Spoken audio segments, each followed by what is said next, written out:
Y'all, I'm trying. Hang on. Can we just try this again? I'm going to go off stage and try to play it again. Hang on. Y'all just bear with me. I'm learning. Okay, I'm going to remove my.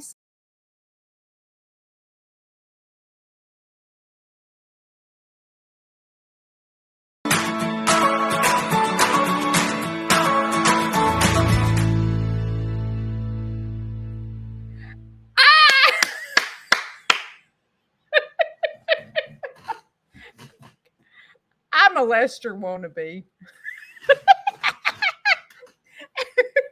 Good morning. I'm trying to try. I was trying to do something different. I don't know that it worked, but I got my thumb up. I was trying. I'm trying to do a little intro. You know how Lester does that, and I think it's so cool that he does that. So just call me Lester Jr. Okay. Lester wannabe. I don't know, whatever you want to call me. I just think it's cool that he does little intros before he goes live. And I'm trying to do it, but like when I go out here, all my videos are grayed out and I can't, that's the only video it'll let me play. I don't know. So Kayla and I are going to have to figure out how to be Lester. I just want to be Lester, okay? Just call me a redheaded Lester. I don't know. All right. Y'all have your protein drinks? All right. Drum roll. Y'all want to know how much money I made off the video? Are y'all dying to know? Everybody do a drum roll. Okay. Like I screenshotted it. Hang on. The latest comment is my favorite. You just wasted my time watching this. For what? Question mark, question mark, question mark. I said, well, you sure didn't waste my time. Okay, where's it at? I have made, no, I'm not going to say I. We have made $830.24 from people ripping me a new one. Is that not just crazy? 800, and I've never done that. Okay, this is all new to me, which is what shocks me, that you can make this much money off of a 1-minute video. But that's what happens when something goes viral and people are telling me I'm not a farmer, I'm wasting their time, it's an abscess, call the vet, you're stupid. Like all that stuff. So I said this last video, I really believe that I'm a believer. So I just believe that God is allowing this to happen for myself and for you, because I told you guys that, I don't know, probably 2 months ago, I did this video that was going viral of my turkeys breeding, and people were chewing me out. And I got my feelings hurt. And I just took the video down. I was like, I don't care how much money I make. I'm not sitting here letting people say that I don't care about my animals. So I took the video down and I messaged Brooke from Coghill. And I said, Brooke, people are so mean. And she's like, Judy, you've got to leave the video up. I said, I can't leave the video up when people are ripping me a new one. It hurts my feelings. And I'm not what they're saying that I am. And she's like, Judy, you have to just leave it up. And so this time I took Brooke's advice and I left the video up. And now I see what she's talking about. And so it's crazy that we as creators have to go through abuse to make feed money. But I'll just tell you, my vet bill was $500. I think it was $508 total. And it paid my vet bill and it gave me an extra $300 for chicken food. So it's crazy that I have to put up with abuse for my chickens to get fed and my animals to get the vet. But I've learned my lesson to not to avoid people that are ugly. And I started thinking about this in real life. Like, for people that are not creators, you know how people rip you a new one and they tell you things about yourself that are not true? You know what I'm talking about? Like, maybe I don't know about you, but it seems like family is the worst. And I think it's because your family knows you, so they think they can say ugly things to you, like, you don't treat mom well, or I don't know, like, you have been a thorn in my side my entire life. Like when your family says stuff like that to you, and you sit there and go, I do not have to take this abuse, like, and you don't. You don't, even when it's your family. And it's teaching me how it's not important what other people like that think of me. Because at the end of the day, I'm shining. They're telling me that I'm wasting their time watching my video, or that I'm not a farmer or stuff like that. But what's happening to me is I'm shining. They're paying my vet bill. They're paying my feed bill. Why I've been off work with my dad with cancer, and they don't know who I am. And they're bashing me. And I'm like, thank you for bashing me, because I have been struggling because my farm has not been open and I've not made a dime since September. Thank you so much for chewing me out. You know what I mean? It's teaching me that, and it's teaching me about how when I'm in the real world and people attack you and they tell you all these things that are not true about you, how to separate yourself and shine. You see what I'm saying? And when I say shine, it's like, you're on the phone with your sister and she tells you that you've been a train wreck your whole life, and she's not going to listen to anything you say because you do nothing but exaggerate and you lie. Let's just say she says that. Learn to separate yourself and dance. And I feel like that's what it's showing you and I, is people are ugly in this world.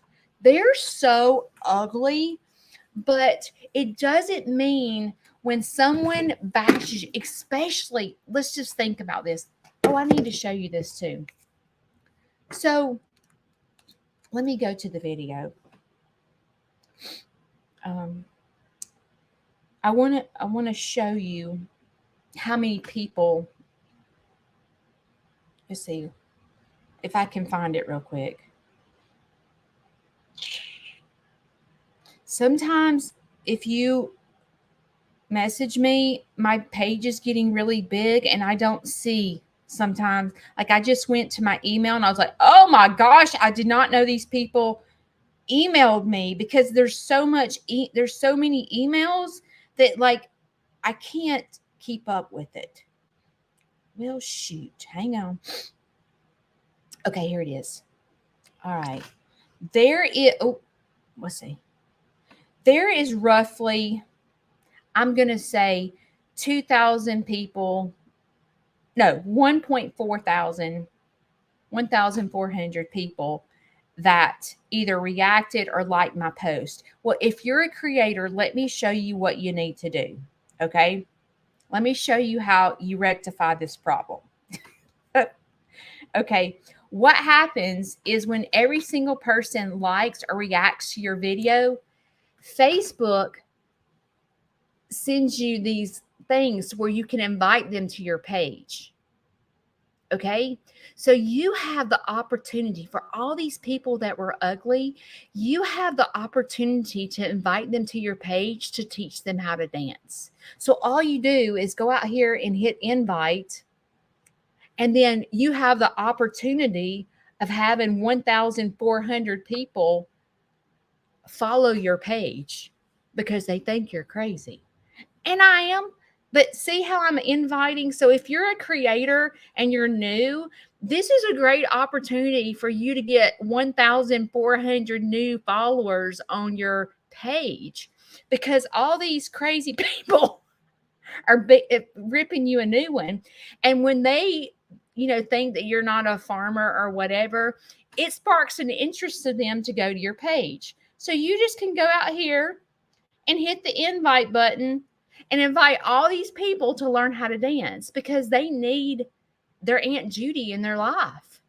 They do. And they may or may not follow you, but it gives you the opportunity to go out here and invite them to your page. So you see how it can be a learning opportunity for them too, because they don't know how to be a creator, and they may be a farm struggling to figure out how to pay their feed. And then they're like, this girl, they're going to listen to my live and go, wait a minute. This crazy chick made $800 and something off a 1-minute video. Yes, ma'am, I did, from you chewing me out. So where you say that I'm not smart and I've wasted your time, well, maybe I haven't wasted your time, because I could teach you how to pay your cow feed. So anyway, know that. But what there's 34 shares on my video, but that doesn't mean there's 34 shares total, because those people that I don't follow are sharing my videos. So that's why it's going viral. And I just feel like it's a learning lesson for both of us, because I've said this a lot in the past week, but now you see how valuable you are to my page, and how stroking me a check. I mean, does stroking me a check help me? Of course it helps me. Of course. But it doesn't mean that's the only way you can help me. It's like almost every single one of y'all stroked me an $800 and something check. And keep in mind, what's today? This is March 13th. Okay. It has not even been a solid 2 weeks since this video was posted. So I'm going to make even more money by the end of the month. So it's almost as if you guys stroke me a check to pay my vet bill and to pay my feed. And I thank you. So that is, now you see the importance of you. I can't dance by myself. I can't run this farm by myself. There's only one of me, okay? I can't do 1,800 field trips, even with Kayla. Yesterday, Kayla and I was like, we had a tour. I thought it was going to be a little small field trip, but they ended up not coming. So it was just 2 families that came and toured. And Kayla and I are trying to clean the farm, trying to do tours, trying to take people to the creek on top of Larry. And so we were having a team tag back and forth. And we thought that morning it was going to be a nightmare, because Kayla and I, you got the tour, go check on Larry. Okay, I'll take them to the creek. You go check on Larry. Like, we were going back and forth. But it really wasn't that bad. It wasn't as bad as I thought it was going to be. So sometimes in life that you think, oh my gosh, am I going to make it through this day? You always do. You know what I mean? And you find yourself having anxiety about what you think is going to happen, and then it's really not that bad. And like today is an actual field trip. Today there's, I don't know, 40 something people coming. And I woke up this morning going, oh my gosh, how in the world are we going to do this? But I know this is why it takes 2 to make a farm go right. Because when you're not by yourself, you feel much stronger, or I do. Kayla and I were talking about this yesterday, but you know how, like, when you go through something, like, for example, I'm going through Larry being sick, And I've been seeing him off balance and almost falling for several months now. I'm going to say 2 months. He's been super off, but it's only me here with him all day long. And so then when the nurse gets here, I'm like, he almost fell today. And he goes, no, I didn't. No, there's nothing wrong with me. I'm fine. And I feel crazy because it's almost as if I'm making it up. And when you have someone with you, like Kayla being here, it's like a validation that I'm not crazy. Like Kayla is watching him almost fall too. And it makes me, as his daughter or caregiver, it validates that I'm really not crazy. Like, I don't know why Larry's saying that he's not off balance. I don't know if it's because he doesn't want to be a burden or if it's his dementia and he doesn't realize it. I'm not really sure. But as his daughter, and I'm trying to figure out what the heck is going on with him, it is such validation to know that someone's here with me and I'm not crazy. Like, I'm not making this up. And it's wonderful to have someone with me, team tagging the farm and the field trips and Larry all at the same time. I could not do it without Kayla. There's no way. She is so valuable to me and my farm. There's no way I can do it. And the great thing is, you know how sometimes your kids or even your parents, they won't mind you, but they'll mind someone else because they're not going to be rude. Jonathan, I need to talk to you real quick. Last time I went live, is it Southern Boys? What is the name of your farm? Something Southern Boys. I was going to see if you will help me with Shishi's babies because I told them you're my pig expert. I'm sorry to change the subject. It's Southern Boys something, but if she spits out 10 or 15 piglets, there's no way that I can do 10 or 15 piglets by myself. And I was hoping that you would help me take half of them. What do you think, Jonathan? Do you love me that much or no? Anyway, do y'all know last Monday I was talking about Jonathan? He's on here. He's like my friend that I never see that I wished I could hang out with all the time. You think I should let she raise her own babies? I'm scared, Jonathan. You know how pigs are. Jonathan is the pig expert. He's the person that I trust when it comes to piglets. I don't know how many litters he's had, but he's had a bunch of piglets and he knows what he's doing. I trust him full-heartedly with whatever he tells me to do. Anyway, I'm sorry. I saw him on here, so I had to say, Jonathan, will you please tag your farm? Hang on, let me see what his farm name is. I know it's Southern Boys or something. Southern Boys. Why am I not pulling it up?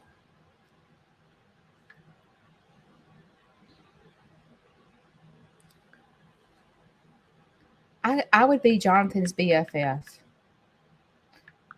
So would. Southern. I don't know. I can't find your farm page. But anyway, oh, there it is. Southern Boys Poultry. There you are. It says I'm following. Okay. Anyway, we'll talk off key. But basically, I feel like that we are all, this video going viral is teaching us all something. If y'all have not, Jonathan, Southern Boys Poultry, I love him. So if y'all want to go follow his, he's just on Facebook. But anyway, okay, let me get back on track. I believe that this video is teaching us all a lesson. It's crazy that you can make that much money off a video, and it's crazy that you have to sit here and take abuse for a video to go viral. But welcome to social media. You have to take the abuse. And it taught me a lesson that I have to learn to ignore the messages that people attack me with. And so many times through my farm days, like even in 2020, I told you guys in the beginning when I started getting big, farmers were attacking me. They were. And I got my feelings hurt. And with that video that went viral with the turkeys and people were ripping me in there, I got my feelings hurt. But I'm here to tell you, in life, not everyone is going to be your fan. Okay? They're not. They're going to tell you that you're robbing the system, or they're going to tell you that you're worthless, or you're not who you say you are, and blah blah blah blah. Oh, wait, I just missed my hair. In life, people are going to do that to you, but you have got to remember this video, and you got to remember that at the end of the day, as a person, you have to know who you are, because people are going to rip you a new one. They're mean. Welcome to the world. They're mean, they're cruel, and they'll say the most hateful things to you. But see, at the end of the day, you have to surround yourself with people that point you in the right direction. Who points me in the right direction? Dawn, Amy, Kayla, Mary, Cynthia, Kimberly, Chris, Jonathan, all these people point me in the right direction. They go, Judy, you got this. Judy, don't listen to these people. And it's the same with you. You have got to separate, even if it's your family. If someone pulls you down and robs you of your joy all the time, you need to separate yourself, even if it is a family member.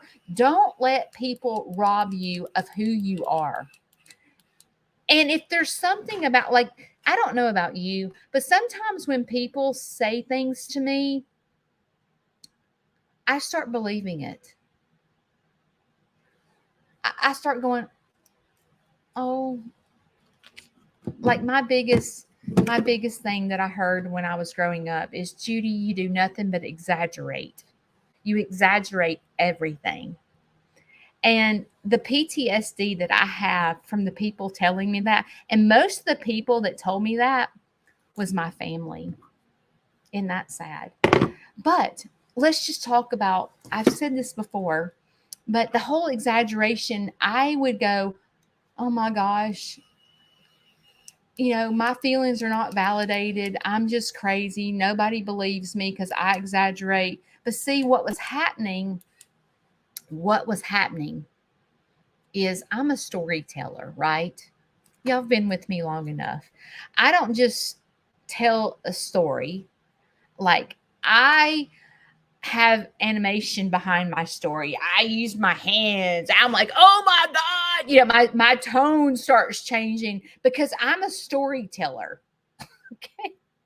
Like when I tell you the story of Queso flooding my house this week, I don't say, like if it was my brother talking, my brother would say, oh my gosh, my sister's, no, he wouldn't say, oh my gosh. He'd go, yeah, my sister's going through a lot. Her tortoise flooded her house. Where I'm like, oh my gosh, let me just tell y'all. So Shane was outside and this neighbor's dog came over and had my chickens in their mouth. Oh my gosh. So Shane ended up having to put this dog down because he was attacking all my chickens, my show chickens. Did I tell you that? Like, that's how I tell the story, where my brother, let's just say, doesn't have the same, I'm talking about my oldest brother. He doesn't have the same personality to me. So he's going to tell a boring story that people go, oh, okay, well, that's terrible. Your sister's tortoise flooded the house. Where I'm going to take 30 minutes to tell you the story. And I'm going to put power behind what I tell. But who wants to just hear your tortoise? I mean, people want to hear why the tortoise, like, how did the tortoise flood the house? You know? And maybe my brother would have said, well, it got up under her water valve and, you know, knocked it off the wall. Where I'm going to say, oh, okay, so my husband was outside and the dog had my show chickens in his mouth.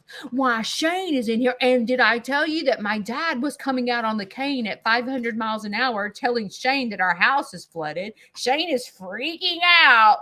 Like, that's how I tell a story. And I don't, is it mean that there's something wrong with me telling a story like that? I feel like I tell a better story, but it's taken me years to realize that I can tell a story really good. You know, you should hear me read my book. I know a lot of you have. I'm very animated when I read my book because I couldn't get people to listen to me. I could not get people to pay attention to me. So when I started reading like I was a crazy person, I could get kids and adults to listen to me. In the beginning, this is what would happen. I could get the kids to pay attention to me. It was the adults sitting around talking. It wasn't the kids. The kids would listen to me, but the adults would sit around and chit chat and not listen to the book. And I wanted to call them out and go, hey, adults, your kids are trying to listen to the book. Would y'all please quit gossiping or whatever you're doing?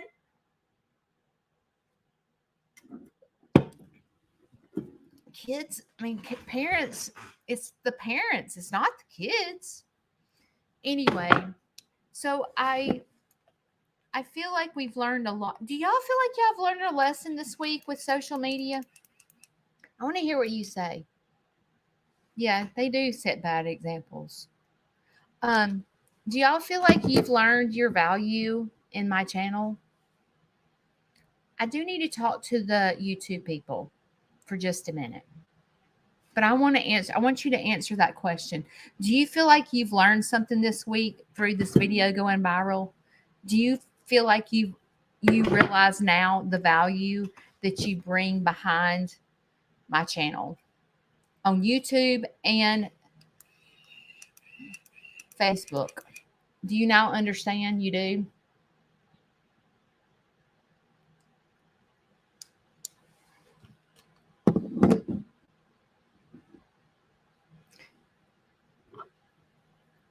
And I hope if you are a creator, you'll understand when people start ripping you a new one, you have to say,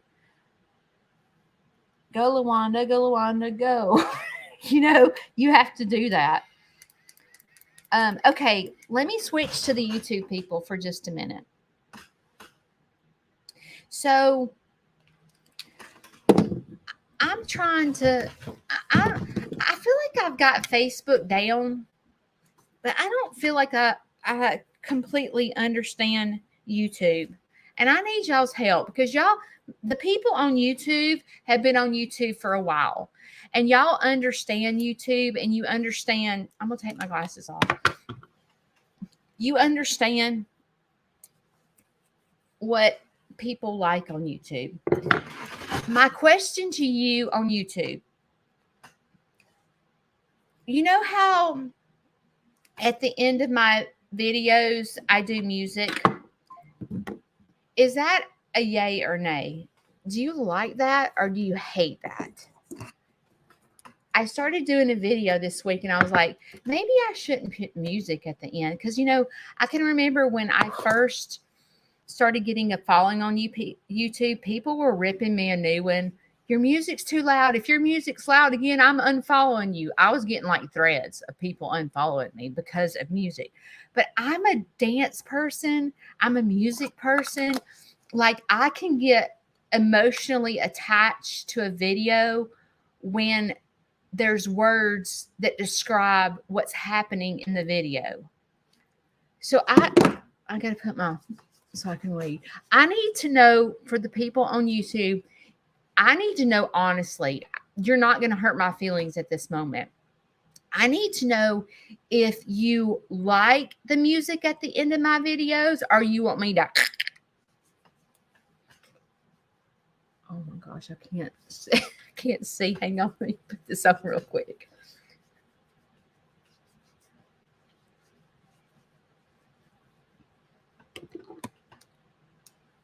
All right.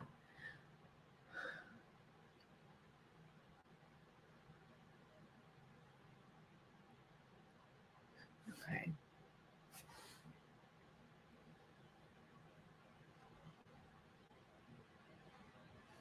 I was scared y'all didn't like it, but it looks like y'all like it. And I try to find the right song that kind of ties it all together. But, you know, we have to pay for our music that's on YouTube. And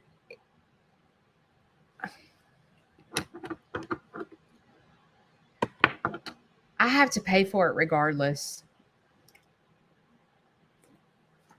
To put a simple chicken, a rooster crow in my video, I have to pay for it. It's just what happens. Okay, so y'all like it. Diane, I went to Ulta to get my makeup and forgot the bottle, and I couldn't remember what color I had. So that's why I'm still digging, just to let you know. Okay, well then I'll stick with the music. I wasn't sure if y'all like that or not. Is the biggest thing on YouTube that is confusing to me is why one video I have like 5,000 views and the next minute I'll have only 1,000. I'm like, what causes people to like? What causes that? I don't know. But then when I go to these bigger channels, I see it happens too. Like 1 minute they'll have like 76,000 views and the next minute they'll have 106,000. And I'm like, what causes people to click on some and not click on some? Like, do you watch every one of the videos that you follow the creator? Like if you follow Jason and Brooke, do you watch every single one of their videos they put out, or do you just pick and choose from the thumbnail? I want to know how that works.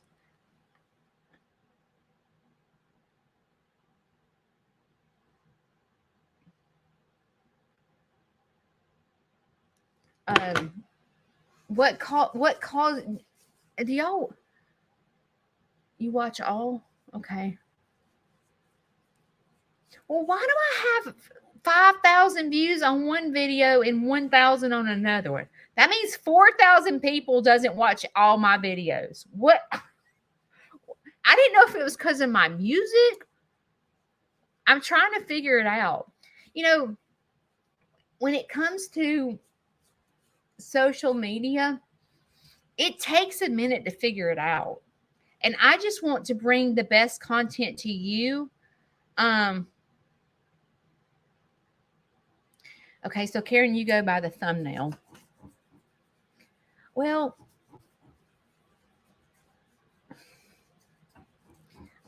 I'm the worst at thumbnails.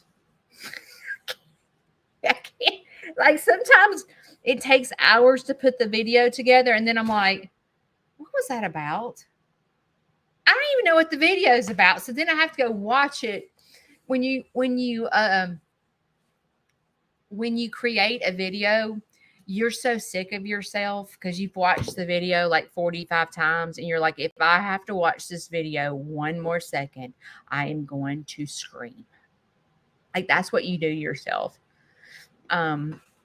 So it's good to know that. Okay, I do want to hang on just a minute. I wrote some notes down that I wanted to talk about.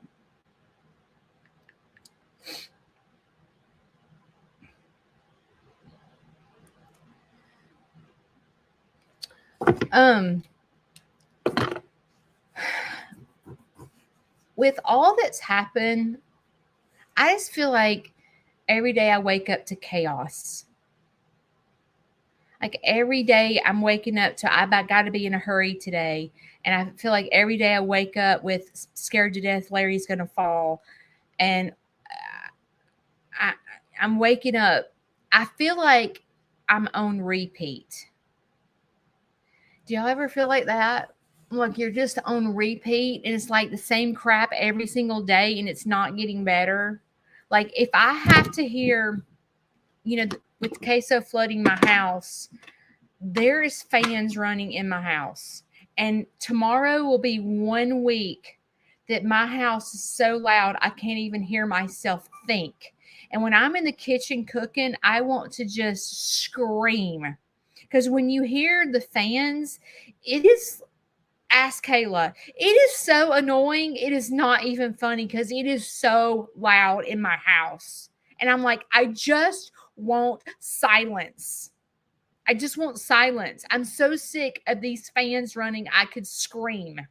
I'm so sick of people in and out of my house. I could scream because it's the hospice people and the people repairing my house. And the reason it's taken so long to repair my house is because it has to dry. I had never dreamed in a million years it would take a week for my floors to dry. But it's taking a week for my floors to dry. And I don't remember, it was the day before yesterday. They realized that there's a part of my floor that is not drying. So then they had to bring this team in here to cut out my floor.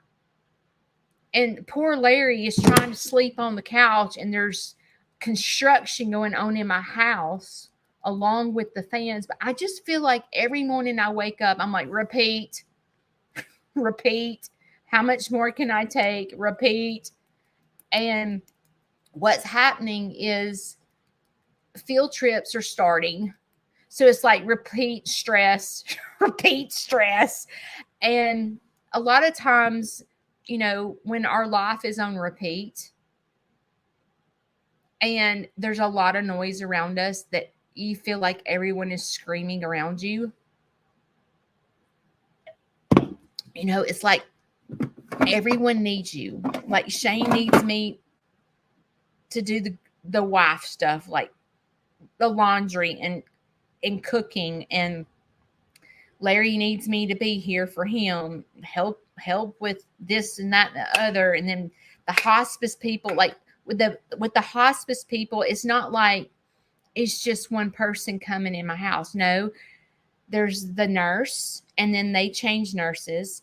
There's the social worker. There's the chaplain. I have to tell y'all this. This is so freaking funny. Okay. Yeah, I don't know if y'all think it's funny, but I think it's hilarious. Larry does not say cuss words. Okay. Larry does not say cuss words at all. He does not. He's like me. Okay. If he's saying a cuss word, it's because he's being funny. And that's me. If I say a cuss word, it's because I'm just being silly. So, yesterday I had to go get my hair done, and the hospice chaplain came here and stayed with Larry. So at the dinner table last night, I said, how did it go with your chaplain? How did it go with the chaplain? He goes, he just talked a bunch of bullshit. And I was like, what did you just say? Did that just come out of my dad's mouth? Oh my God. And I thought, what the heck made him say that? But I mean, for him to talk about the preacher that he talked a bunch of bullshit. Me and Shane about hit the floor. And I will tell you, with the type of dementia he has, they told us there'll be like stuff like that. Like he's gonna, like, if he has to do number 2, he's gonna say in public, I need to go do number 2 or whatever. Like he's gonna say things like that. He might burp where he normally wouldn't burp in public. He might burp in public. He might say the preachers talking bullshit like out in public, like, you know what I mean? Like, they said that was part of it. And I'm like, my dad does not talk like that. He does not. He does not. He would never say the preacher was talking a bunch of shiitake mushrooms. I say shiitake mushrooms instead of the shit word. Anyway, he would never say that. I about fell out the floor when he said that. I was like, oh my gosh. Oh my gosh. But when your life is set on repeat, it can lead to unbalance in your life, and it can lead to anxiety. It can lead to depression when it's day after day after, like when you're dealing with sickness or back pain or cancer or whatever, that when you're set on repeat, it can cause you to spin out of control, and it can cause you to say things and do things that are not your norm. And me being on repeat, I feel like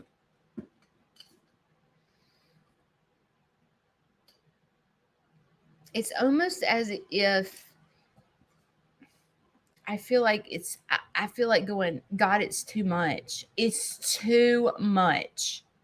Like, I know in your word it says that you won't put it's too much, God. Like, I feel like I'm drowning. I'm trying to keep my head above water, and I feel like I am drowning. And I don't know if you've ever been like that. I think anytime you deal with sickness or pain,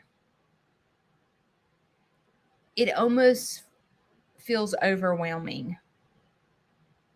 And it's like, what do you do with it? Like, how, when you have that much repeat going on, and like, it's just like, because Larry's cancer was diagnosed in September. So I feel like since September, we have been running to the doctor, because prior to radiation, oh my gosh, we had to go to the doctor, and it felt like 3 times a week before even radiation started. And then I'm driving to Birmingham every single day for 28 days. And then there was the ice storm and the snowstorm and all of that. And then, you got babies being born, and then your dad goes downhill, and then he goes on hospice, and then here comes field trips. It's just like, oh my gosh. Oh my gosh. So let's talk about how when your life is on repeat, what do you do? What do you do? When there's illness in your family, whether it's with you, and let's say you're in pain every single day, how do you deal with it? Do you just lose it? Do you just like let it rob you of your joy because it's too much? Like, what do you do? I feel like now this is just me. You know how I tell you to break things down? So when things feel like it's too much, I think it's important to do the breakdown again. I do.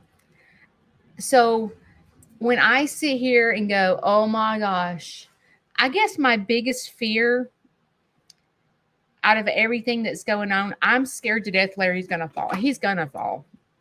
He's going to fall. It's just a matter of time. And I was talking to the nurse about it, and she said, Judy, Larry's he was refusing to wear his oxygen and stuff like that. And she said, Judy, you're probably going to have to let him fall. And I get what she's saying, but if we break it down, I think the first thing when we find ourselves overwhelmed with sickness or things that we can't control, like I can't make Larry wear oxygen. I can't make Larry hold his cane to walk. I, I still, at the end of the day, I still have to work. I still have a farm that animals have to be fed. Income still has to come in. So, like, when you start feeling yourself on repeat and you feel overwhelmed, when you break it down, the first thing you have to do is, in recovery, any kind of recovery, sometimes you have to take minute by minute, second by second. And I think when I start feeling on repeat, instead of going, this has been every day since September, and I feel like I'm losing my mind. Instead of going, this has been every day, be present. What is happening this moment? Not what's happened since September, because you will get overwhelmed if you think about what all I've done since September. But what's happening in this moment? That's the first part of breaking it down, is go, okay, I need to be present. And sometimes being present, do you remember that Calm app that we did one day that was a motivational mindfulness? Like getting in the moment, like closing your eyes. Meditation is so important. Being present, learning how to be like closing your eyes and going, okay, what do I smell? What do I hear? Do I hear birds chirping? Like, what is in I hear roaring of the daggum fans. Okay.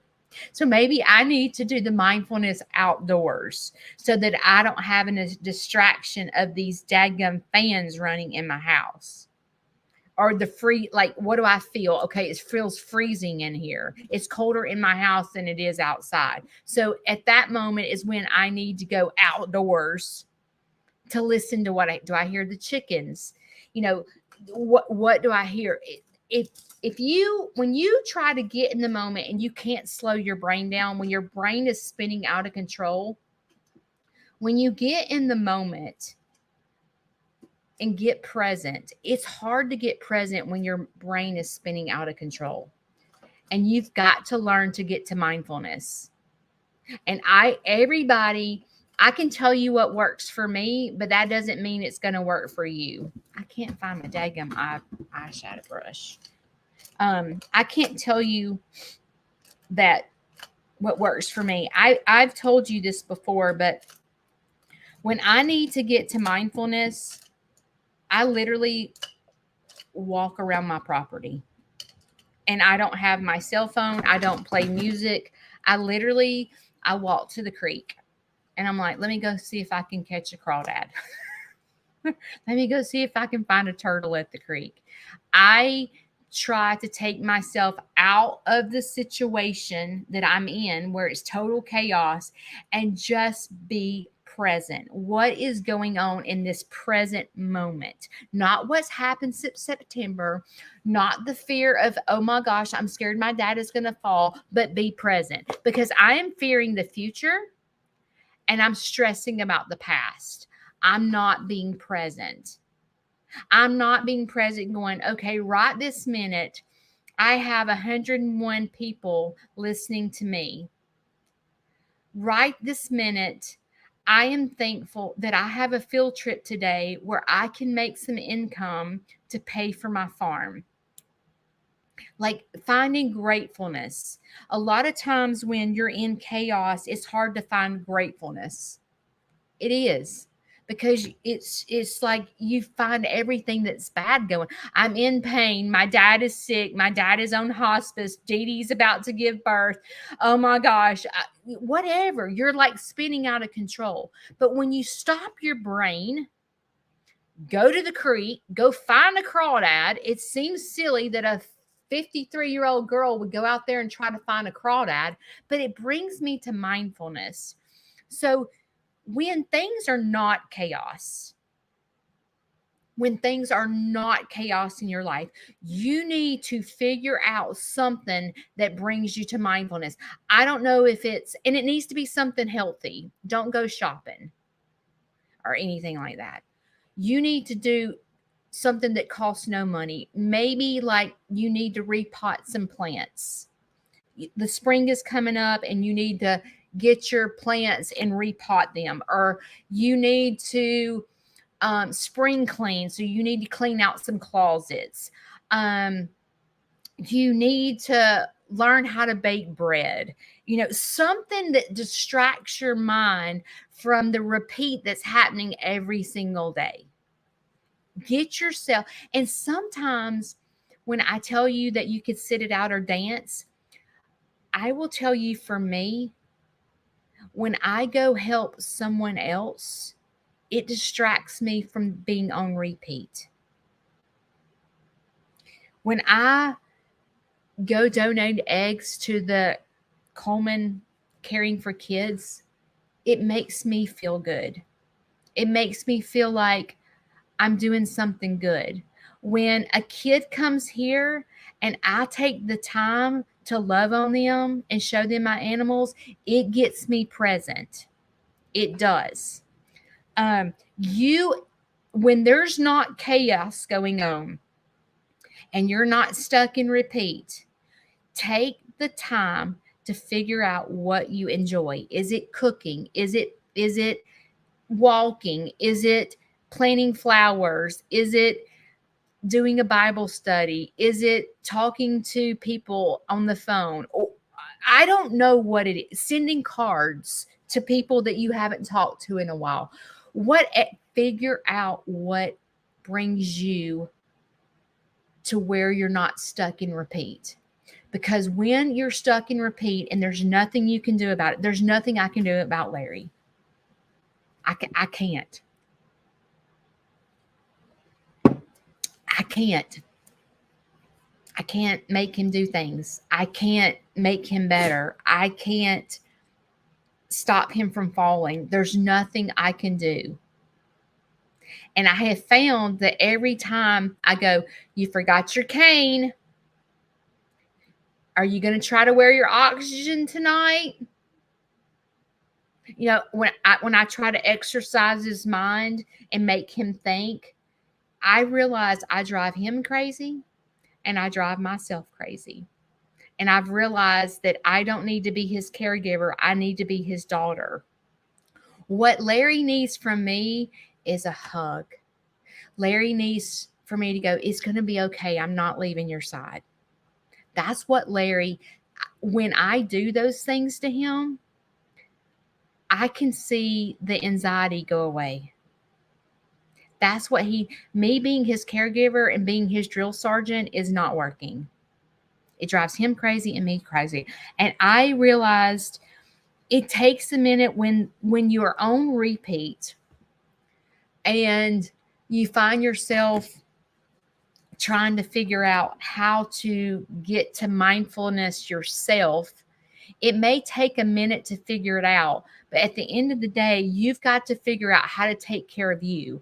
Because if you don't take care of you, you can't take care of him or whoever you're taking care of. You can't.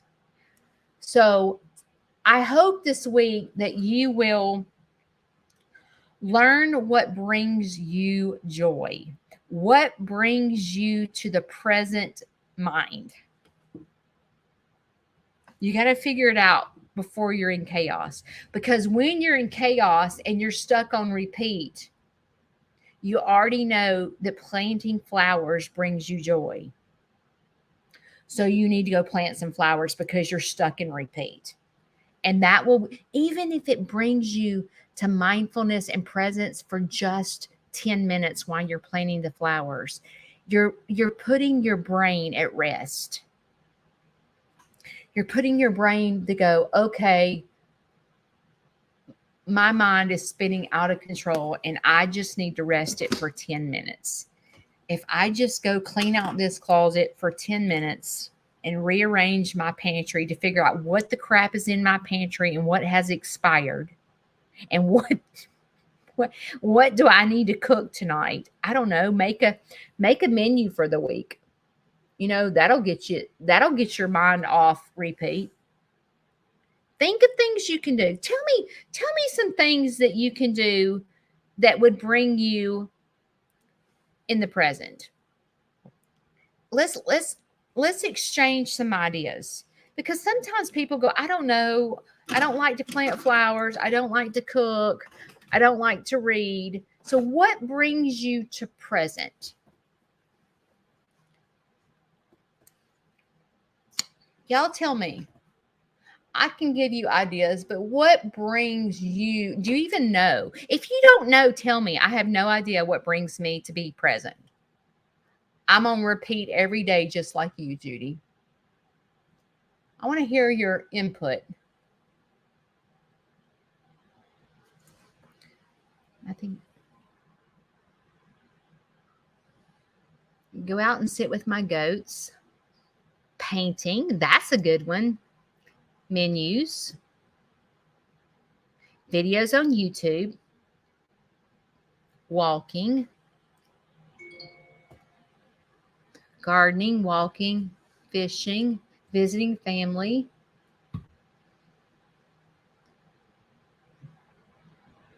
I can't, that's so hard. Oh, gardening and fishing, bike riding, yes. Playing golf, YouTube, backyard.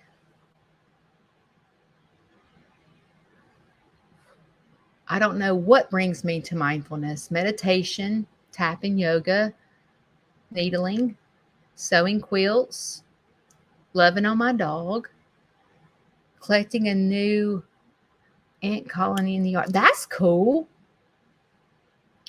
I love baking sourdough bread, going to church, deer hunting, and cooking. These are some great ideas. Sometimes I will tell you that when you're stuck on repeat and you have anxiety with it, things that my doctor has taught me to do is change your body temperature. So if anxiety and panic comes along with being on repeat, go take a cold shower. Or if you're cold, take a hot shower. Put ice on your face. Go walk at a fast speed. Get your heart rate up. Change your body temperature. Those are things that you can do to, I have to say this. I don't know if she's on here.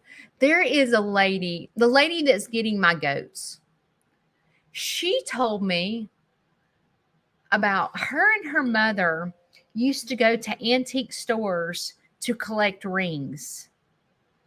And I thought that was the coolest thing ever. Like they just go around to antique stores and look for like antique rings to collect. And the reason they're collecting the antique rings because it's part of their retirement. So like once they get to retirement, her and her mom are going to sell her rings for their part of their retirement. Is that not a cool idea? I just think there's a lot of things that I like about that. First of all, I like that she's doing something with her mother. That is something that she will remember for the rest of her life, going antique shopping with her mother, shopping for rings. And I don't know, like when you think of like your retirement, the things I think of is investing in stocks or buying real estate or, so that when you get to retirement, you can sell your real estate to live off on or something like that. That's what I think of when I think of investing. Never did I think about investing in jewelry. But if you think about like the value of a diamond or an antique piece of furniture or an antique piece of jewelry, I mean, antiques fluctuate just like a diamond fluctuate in cost, or gold or silver fluctuates in cost. And I just think that is something, I think that searching for an antique ring that will bring you value 20 years from now gets you to mindfulness, because you're in the moment looking for antiques, like going around to an antique store looking for antiques to invest in for your retirement. Like, can you imagine her and her mom go to the jewelry shop at the antique and they're like, okay, look, this, we can get this for $100. And if the diamonds or gold increases in 25 years, we could probably triple our money right now.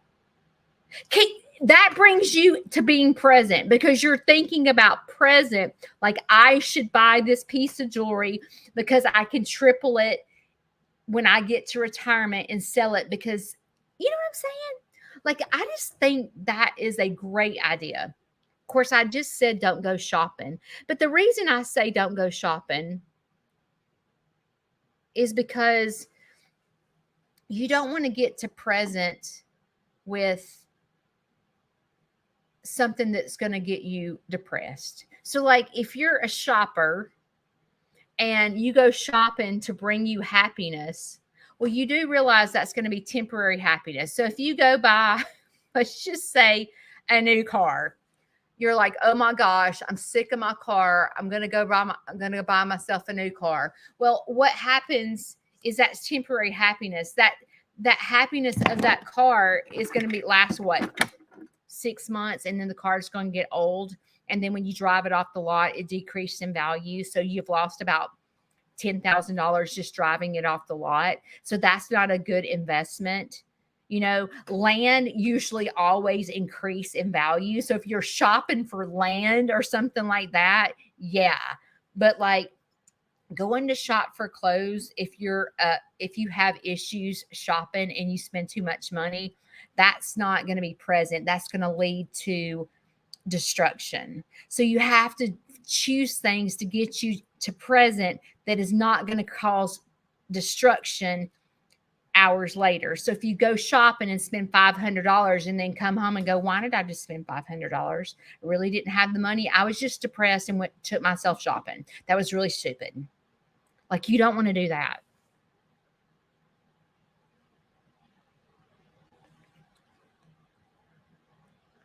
Do things that's going to bring you joy that last. Don't cause another problem. You know what I'm saying? You know what I'm saying? Now, if you can go shop for an outfit and, it didn't cost you $500 and you don't go in debt, that's another thing. Go shopping if you can do that. But if you're going shopping for impulse just to bring you happiness, that's not a good idea. That's not a good idea, because shopping only brings temporary happiness. You've got to think about something that's longevity when you think of something that gets you to present. Cleaning out a closet is not going to put you in debt, and it's not going to cause you like depression hours later. Hours later, you're going to walk in your pantry and go, wow, look what I've done. Everything is so organized. You see what I'm saying? So don't cause another problem trying to get you to be present, because you'll end up in trouble. I hope I said something that you can stick with today. Today, I hope that you exercise being present. What does it feel like to be present, not to worry about the past and not to worry about the future, but to be present? And I will tell you, when I was learning this, it took some time for me to get there. It didn't happen automatically. I can remember my doctor, when I was doing these classes called DBT, and she would have this little candle, and she was like, I just want you to concentrate on the candle. And I would be sitting there concentrating on the candle, and my mind was spinning out of control. I'm like, I can't do it. My mind won't stop. It's just spinning out of control. But I practice it every single day. And finally, I could get to the point, like if I'm in the bed And you know how you sit and you can't go to sleep and your mind goes to outer space and you're thinking about everything you need to do tomorrow or what you forgot to do that day and you can't go to sleep. I have gotten so to the point where I can get to mindfulness that I can actually stop all that rational mindset that I have when I can't go to sleep. And I can sit there and meditate and just close my eyes and try to think about relaxing my forehead, taking deep breaths just to stop my mind from spinning out of control and get myself back to sleep. It took a long time for me to get there. But learn how to get yourself to present. Practice it all the time. Don't practice it when you're trying to spin your mind to try to get to present because it won't work. You've got to do it when you've got to do it every day, even when your mind's not spinning out of control. Stop yourself and go, what is happening right this minute? Let me look outside. What do I see? Oh, look at that bird. Look at that red bird. Okay, what's happening? Oh, the wind's blowing. Let me go outside and feel it. You know, go to all your senses. When you're trying to get to present, what do you taste? What do you smell? What do you see? What do you feel? Do all those things. Practice when you're not in chaos. When your brain is not on repeat like mine, practice. All right, guys, today is Wednesday. I have a field trip and I got to get this party started because I got kids that want to come see Taterbug and Mickey and everybody else. Maybe Dee Dee will have her baby today. Who knows? All right, guys. Today, when you get the choice to sit it out or dance, I hope you dance. And listen, dancing is being present. Dancing is on dancing within. You don't have to always give back. Give back to yourself. Give yourself the present moment and don't get stuck in repeat. Okay? I'll see you this week sometime. Hopefully, Dee Dee will have her baby and I'll get it on live. I'll see you when I see you. I don't know when it'll be, but I'll see you soon. Love you guys. Bye.